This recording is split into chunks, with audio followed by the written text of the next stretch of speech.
بسم اللہ الرحمن الرحیم۔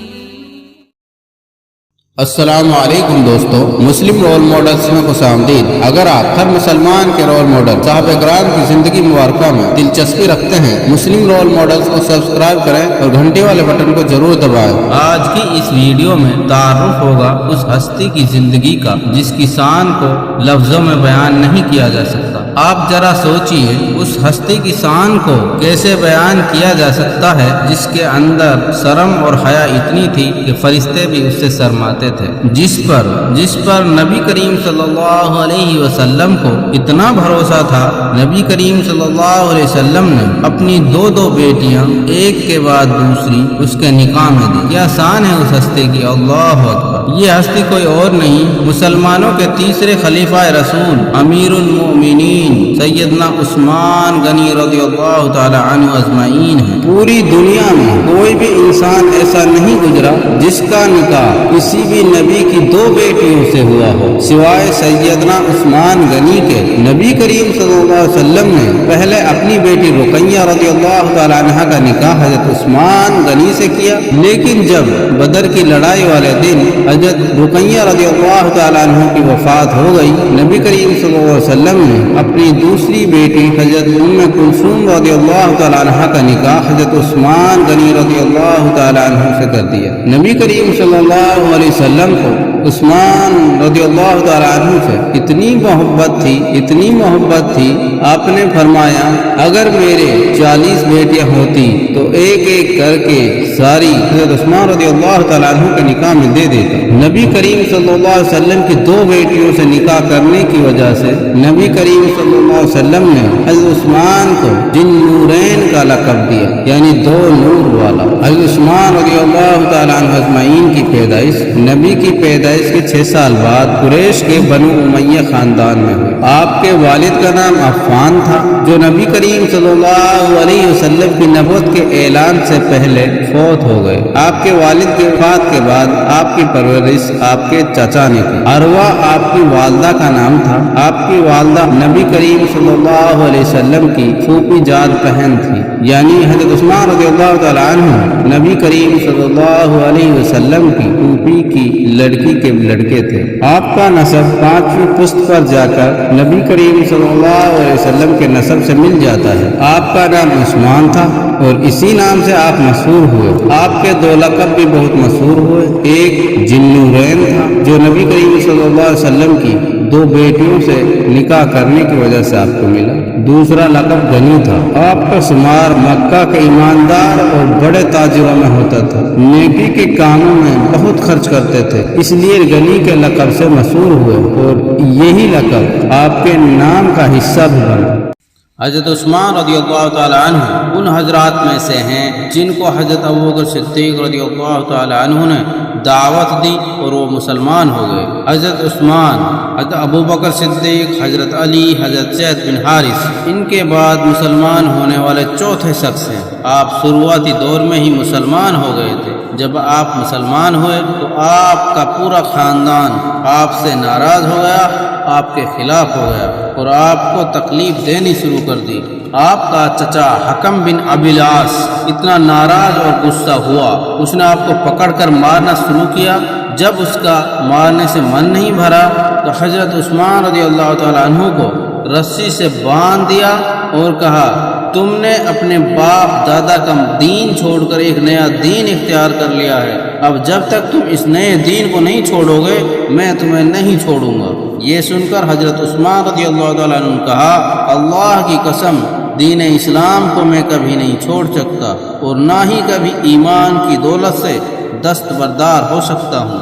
تم میرے جسم کے ٹکڑے ٹکڑے کر سکتے ہو مگر میرے دل سے دین اسلام کو نہیں نکال سکتے۔ جب آپ کے چچا نے آپ کی ہمت دیکھی، دین کا جذبہ دیکھا تو مجبور ہو کر آپ کو چھوڑ دیا۔ حضرت عثمان، حضرت ابوبکر صدیق، حضرت عمر کے بعد پوری امت میں سب سے افضل ہیں۔ سیدہ عثمان رضی اللہ تعالیٰ عنہ کو اللہ تعالیٰ نے بہت سی خصوصیات عطا فرمائی جو کسی اور صحابی کو نہیں عطا فرمائی۔ پہلی خصوصیت آپ کی یہ تھی کہ آپ کا نکاح نبی کریم صلی اللہ علیہ وسلم کی 2 بیٹیوں سے ہوا۔ اور آپ کو جن نورین کا لقب ملا، اور آپ ان مسلمانوں میں سے ہیں جنہوں نے دو ہجرتیں کی۔ جب مکہ کے مشرک مسلمانوں کو زیادہ تکلیف دینے لگے تو نبی کریم صلی اللہ علیہ وسلم نے مسلمانوں کو حبشہ کی ہجرت کرنے کا حکم دیا۔ حضرت عثمان نے اپنی بیوی حضرت رقیہ بنت رسول اللہ صلی اللہ علیہ وسلم کے ساتھ حبشہ کی ہجرت کی، پھر دونوں میاں بیویوں نے مدینہ منورہ کی طرف ہجرت کی۔ اس طرح حضرت عثمان نے دین کے لیے دو ہجرتیں کی۔ جب نبی کریم صلی اللہ علیہ وسلم اور سارے مسلمان مدینہ ہجرت کر گئے تو مسلمان میٹھے پانی کے لیے پریشان ہونے لگے، کیونکہ مدینے میں میٹھے پانی کا بیر روما نام کا ایک کنواں تھا جس کا مالک ایک یہودی تھا۔ وہ بڑا ظالم انسان تھا، وہ مسلمانوں سے پہلے پیسہ لیتا پھر پانی بھرنے دیتا تھا۔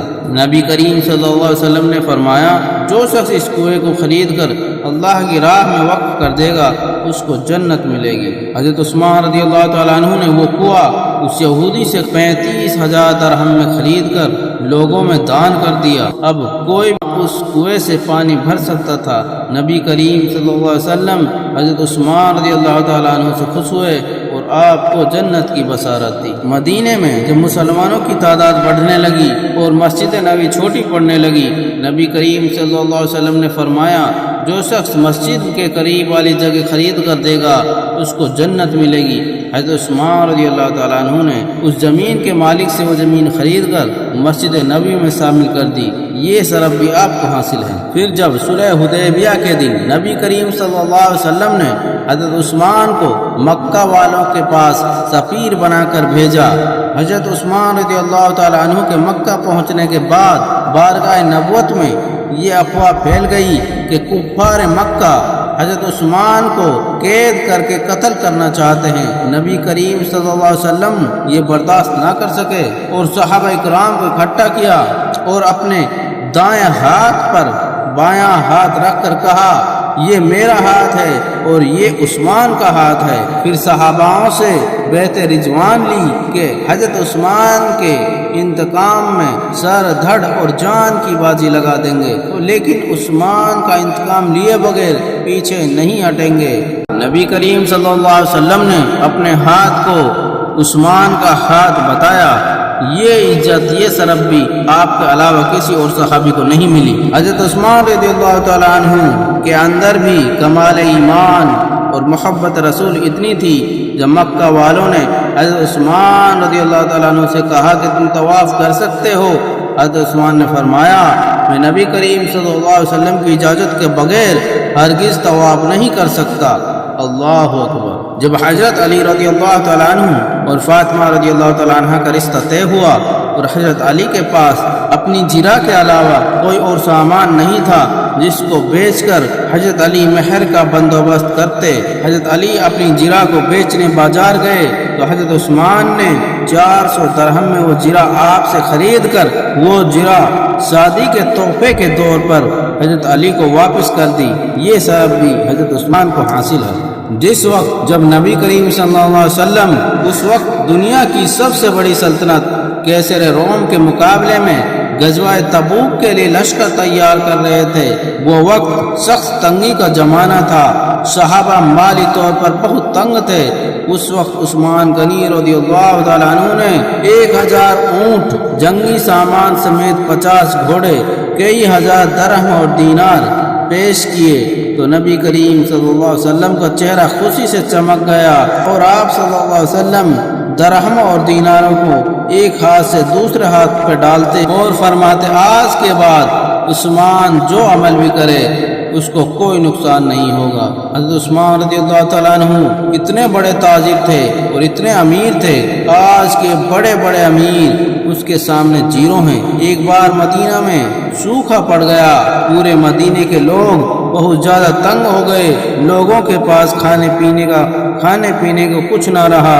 حضرت عثمان کا 1000 اونٹوں پر غلہ شام سے آیا۔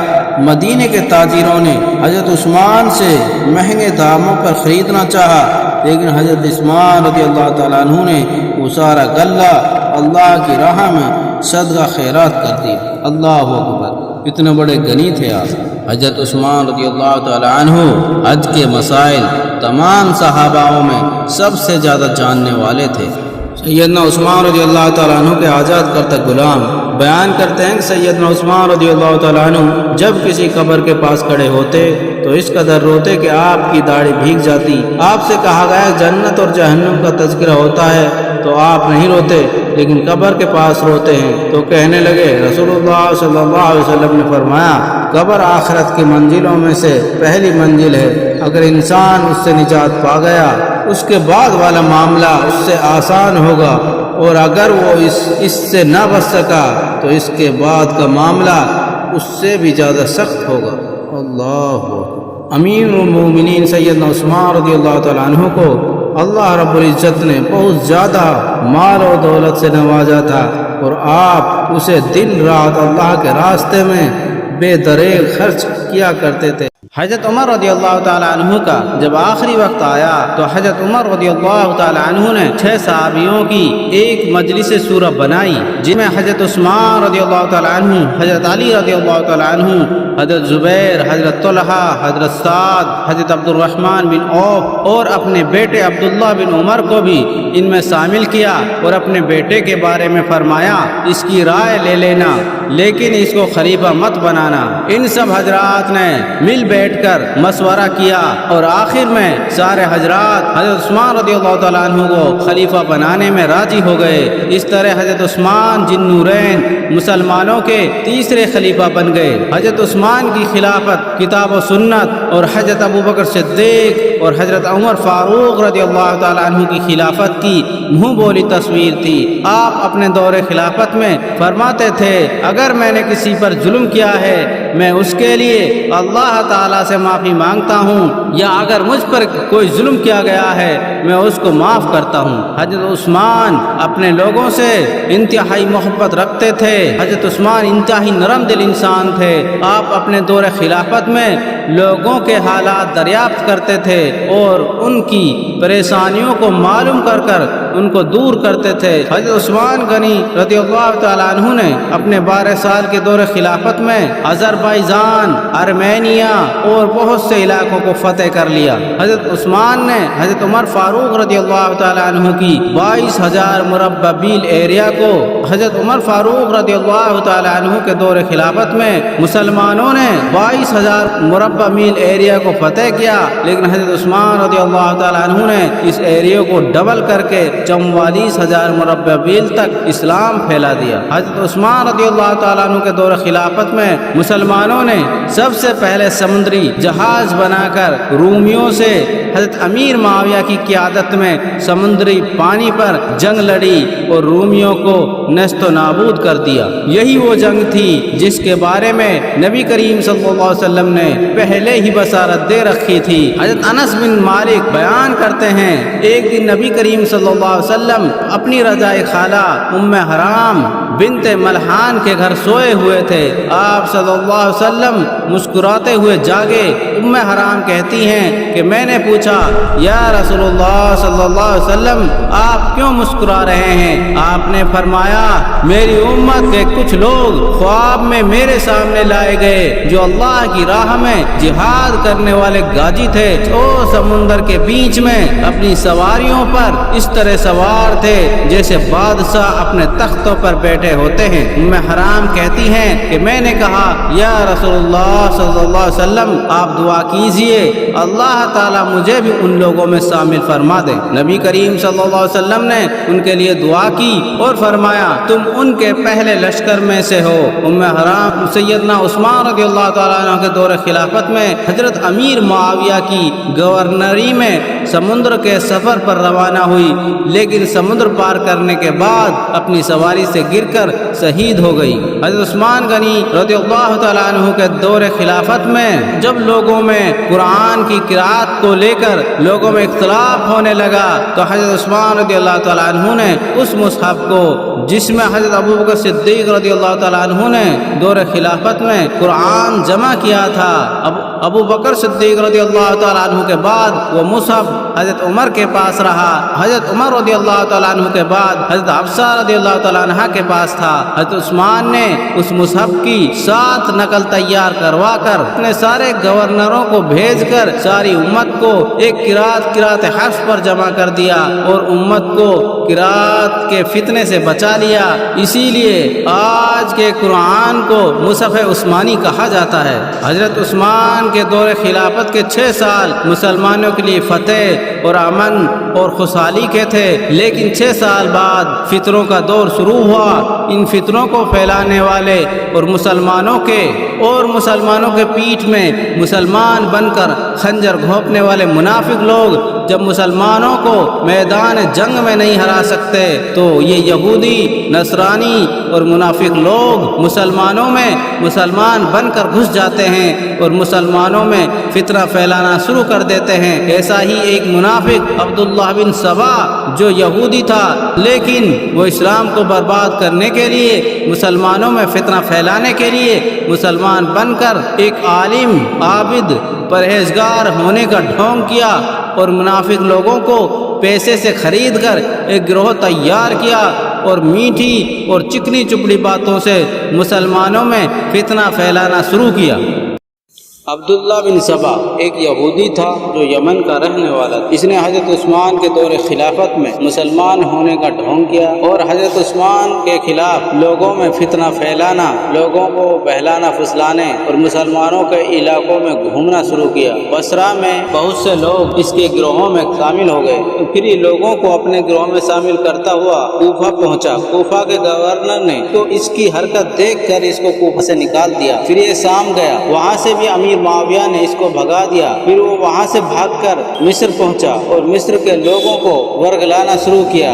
مصر کے لوگوں کو ورگلا کر فتنے میں ڈال کر اپنے ساتھ ملا لیا۔ عبداللہ بن سبا یہ فتنہ پھیلاتا کہ ہر نبی کا کوئی نائب اور وارث ہوتا ہے۔ محمد صلی اللہ علیہ وسلم کا نائب اور وارث حضرت علی ہے۔ جیسے نبی کریم صلی اللہ علیہ وسلم آخری نبی ہیں، اسی طرح علی بھی آخری نائب ہے اور وارث ہے۔ عبداللہ بن سبا نے لوگوں کے دلوں میں یہ فتنہ بھی ڈالا کہ حضرت عثمان نے حضرت علی سے ناحق طور پر خلافت چھین لی ہے، تو اب ہم کو عثمان سے خلافت چھین کر حضرت علی کو دینی ہے۔ اس مالعون نے حضرت عثمان کے گورنروں پر جھوٹے کیس لگوائے، جھوٹی گواہی دلوائی، کئی گورنروں کو ان کی گورنری سے ہٹوایا، کئی گورنروں کو حد لگوائی۔ جب حضرت عثمان دوسرا گورنر بدلتا اس پر بھی جھوٹے کیس، جھوٹے گواہ لگا کر بدلنے کے لیے کہا جاتا۔ اس کے بعد اس ملعون نے حضرت علی، حضرت طلحہ، حضرت زبیر کے نام جھوٹے خط لکھ کر بصرہ، کوفہ میں ان لوگوں کے پاس بھیجے جو ان سے عقیدت رکھتے تھے، اور ان خطوں میں لکھا کہ اب حضرت عثمان اس قابل نہیں رہے کہ ان کو خلیفہ رہنے دیا جائے۔ اب امت محمدیہ کی کامیابی اسی میں ہے کہ اس کی خلافت سے اخراج کیا جائے یا قتل کر دیا جائے۔ جب ان لوگوں نے یہ خط پڑھے تو ان لوگوں نے سوچا کہ جب علی، طلحہ، زبیر جیسے صحابی حضرت عثمان کے خلاف ہیں تو ہمیں بھی کچھ کرنا چاہیے۔ جب لوگوں میں یہ بات پھیلی تو بہت سارے لوگ حج کا بہانہ بنا کر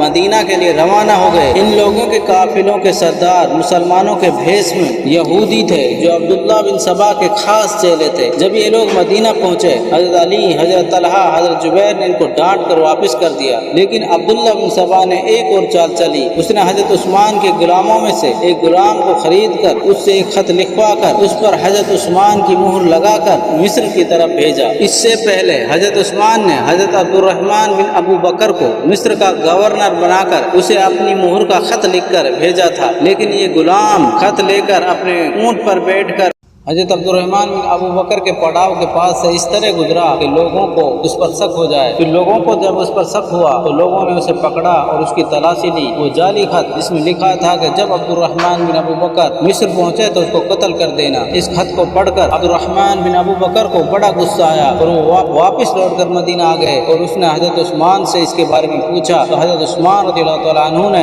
اللہ کی قسم کھا کر کہا، نہ میں نے خط لکھا ہے اور نہ میں نے اس کو بھیجا ہے۔ حضرت عبدالرحمن بن ابو بکر، حضرت علی، طلحہ، زبیر آپ کی بات سمجھ گئے اور آپ کی بات کو مان لیا، لیکن فسادیوں کو موقع مل گیا اور کسی کے سمجھانے سے بھی نہیں سمجھے اور حضرت عثمان کے گھر کو گھیر لیا، آپ کا کھانا پانی بند کر دیا۔ حضرت علی نے جب یہ دیکھا تو حضرت علی نے حضرت عثمان کو مشورہ دیا کہ آپ مسلمانوں کو حکم دیں کہ ان فسادیوں کو مار کر ہم مدینے سے بھگا دیں، لیکن عاشق رسول عثمان غنی رضی اللہ تعالی عنہ نبی کے شہر میں خون خرابہ کر کے مدینے کو ناپاک نہیں کرنا چاہتے تھے۔ آپ نے ان کو خوب سمجھانے کی کوشش کی لیکن وہ نہیں سمجھ سکے اور آپ کو خلافت چھوڑنے کی دھمکی دینے لگے، لیکن حضرت عثمان غنی رضی اللہ تعالی عنہ کو نبی کریم صلی اللہ علیہ وسلم نے فرمایا تھا کہ ان قریب اللہ تعالیٰ تمہیں ایک قمیص پہنائیں گے اور کچھ منافق لوگ تم سے اس قمیص کو اتارنے کے لیے کہیں گے، تم ہر کس کو قمیص مت اتارنا۔